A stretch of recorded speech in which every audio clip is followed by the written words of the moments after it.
In the Gothic world of Castlevania, where the Belmont clan's legacy is bound to battling the Lord of Darkness, Dracula, one name shines of unparalleled strength, Julius Belmont. As the lineage of vampire hunters spans generations, each Belmont carries the weight of history and a destiny to face the immortal Count himself. Julius Belmont stands as the last known heir of this vampire hunting family in the canon Castlevania timeline, and it is he who bears the sacred duty of finally defeating Dracula for all time. It's a task that sets him apart in the long line of vampire hunters. Many of us passionately debate which Belmont is the strongest, with Julius being a top contender. Exploring his heroic actions in the 3 Castlevania games he stars in makes it evident why he's highly regarded. So, in this episode, we embark on a journey into the origins and everything that makes Julius Belmont an icon in the world of Castlevania. Get ready to be captivated by the story of an exceptional vampire hunter as we reveal the mysteries and legends that surround Julius Belmont. Before we go into our explanation, we have a very small request. If you like our content, please support us by subscribing to our channel. This is a small click for you, but for us, it means a lot. Thank you. Let's begin.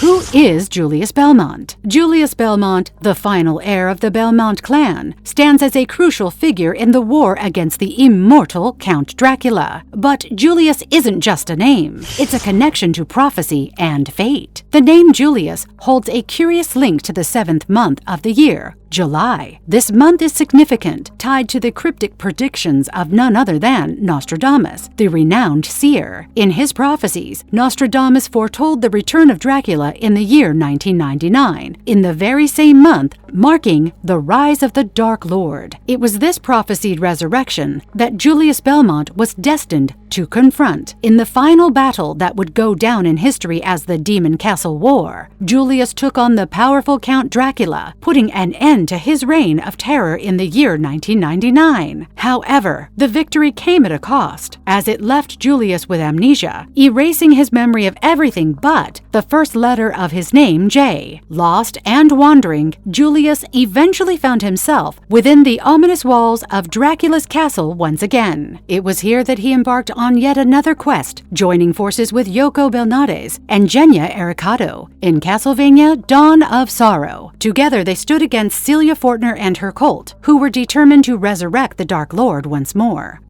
What kind of a Belmont is Julius? Julius Belmont is the peak of a vampire hunter with seriousness. He's the kind of guy who could make a library look lively, even when he's on a mission to slay the king of all vampires. In fact, if you look up no nonsense in the Belmont family dictionary, you'll probably find a portrait of him. Julius doesn't waste words. He's a man of action. He exudes a quiet strength and intellect that commands respect, even in the face of his own amnesia. When Soma Cruz, somewhat baffled, questioned how Julius survived in the heart of Dracula's castle, he simply shrugged it off with an air of humility. Being tasked with the responsibility of being the first Belmont in 2 centuries to confront Dracula in a massive showdown, it's no wonder Julius is all business. He knows that there's no room for fooling around when the fate of the world is at stake. This serious disposition extends to his hunting style. Julius carries only the most potent and indispensable sub-weapons. When it comes to battling demons, he doesn't mess around. His determination is unwavering, and he's willing to make the toughest of choices, even when it means taking down a friend who could potentially become the next Dracula. Julius Belmont is a vampire slayer of the highest order, and he means business no matter the odds.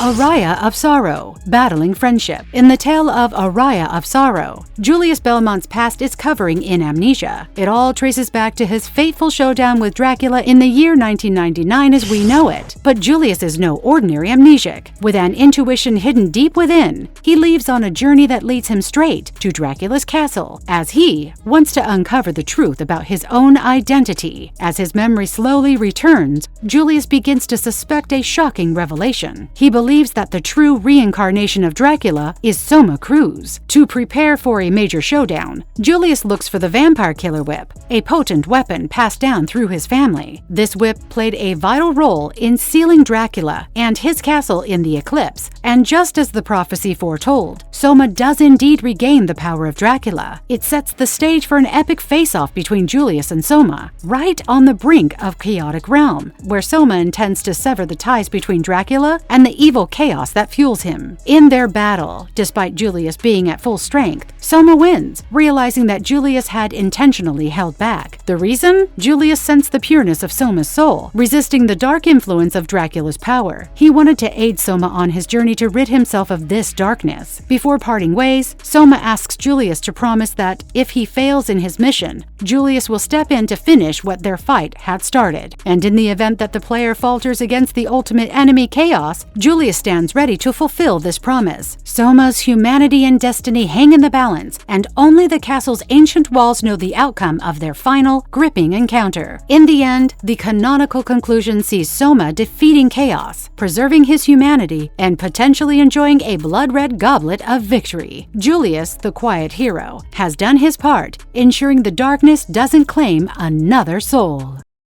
Dawn of Sorrow, joining forces. In Dawn of Sorrow, Julius Belmont sets out on a daring mission alongside Genya Ericado and Yoko Belnades to put a halt to the sinister plans of Celia Fortner, the leader of the With-Light cult, who's dead set on bringing the Dark Lord Dracula back from the dead. Soma Cruz, our central character, stumbles upon Julius in the Lost Village. He knows the castle's dark influence is nothing to play with. Julius, impressed by Soma's resolve, decides to put on a little show. He leaps across the abyss in a display of confidence, reinforcing his trust in Soma's decision to stay put. The next adventure unfolds in the condemned tower. Soma can't help but wonder how Julius plans to bust through a barrier. Julius, in his usual stoic style, confirms he's got the chops but warns that it'll cost him dearly. In the midst of their chat, Soma spills the beans on Celia's grand scheme to resurrect the Dark Lord, and that scheme hinges on Soma having a face-off with one of the Dark Lord's potential candidates, Dmitry Blinov or Dario Bossi. Julius, taking the threat seriously, leaves to chat with Ericado to figure out their next move. Meanwhile, Soma, fueled by a quest for answers, takes a plunge into the cursed clock tower. Soon, Julius and Ericado join forces to tackle Celia. She's gotten a little too overconfident, imbuing Dario with the soul of a mighty flame demon. Ericado's on Dario's tail, and he sends Julius to do the same. In the epic showdown that ensues, Julius takes on Dario, but he can't use his magic seal, and that's a game changer. Dario, thanks to the castle's dark energy, which means he keeps regenerating, making it tough for Julius to claim a win. Just when things look grim, Soma swoops into the rescue, and Dario reveals their final showdown location at the pinnacle. But even in defeat, Julius is confident that Soma, with the right power, can put an end to Dario's reign of terror. As the game heads towards its climax, Julius, despite the considerable power drain, summons his full strength to break a barrier. It leaves him utterly drained. In one of the game's concluding scenes, we find Julius alongside Ericado as Soma conquers his final enemy, Menace. In a light-hearted moment, they share some laughter and even tease Soma and Mina about a potential romantic connection.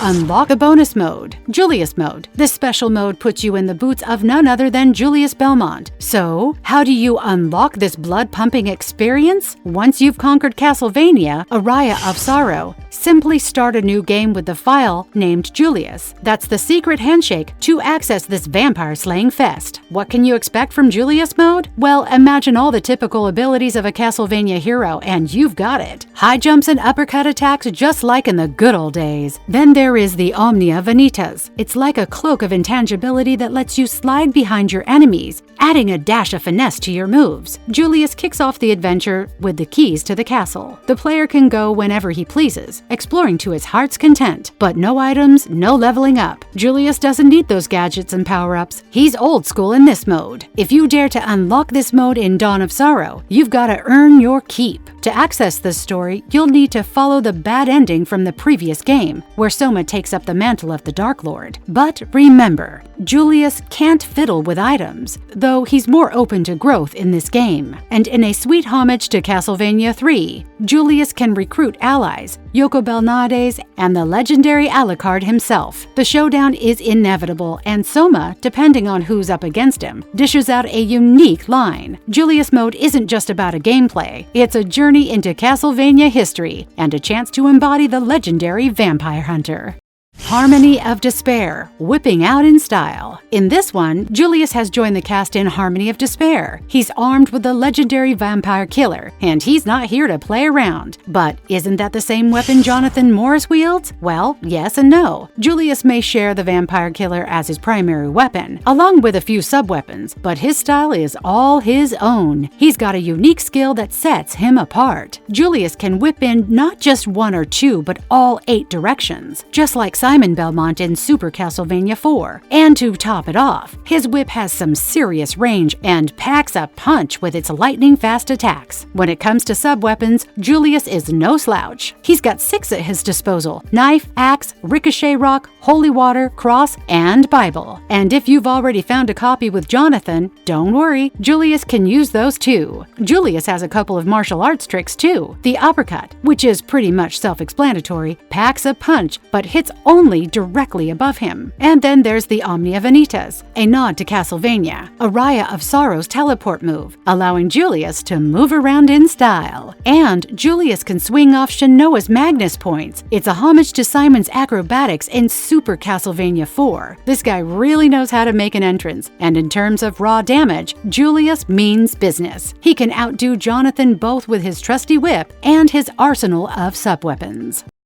Why is Julius the most powerful Belmont? First off, we've got to talk about invulnerability. Julius possesses a jaw-dropping ability to transform into an unstoppable force, and it's not some trick he learned along the way. This is in his blood, a power that courses through all Belmonts. But that's just the tip of the whip. Speaking of which, Julius wields an enchanted whip that's like no other. It can crack in all 8 directions without ever hitting the floor. Imagine taking on a horde of enemies and giving each one a taste of the whip from any angle. When a Belmont goes head-to-head with a worthy monster, someone packing equal or greater power, they can tap into the very soul of their enemy and weaponize their abilities as sub-weapons. The Belmonts have a unique gift for undoing Dracula's dark corruption on humans. Julius, for instance, could sense the pureness of Soma's soul battling Dracula's magic and decided to lend a helping hand. The Belmont clan doesn't just sit idly by. They evolve with the times. As Dracula keeps coming back stronger with each resurrection, the Belmonts have to level up too. Further, the Belmonts have this unique ability to supercharge the weapons they wield. Just by holding these legendary artifacts, they can transform them into weapons of pure vampire destruction.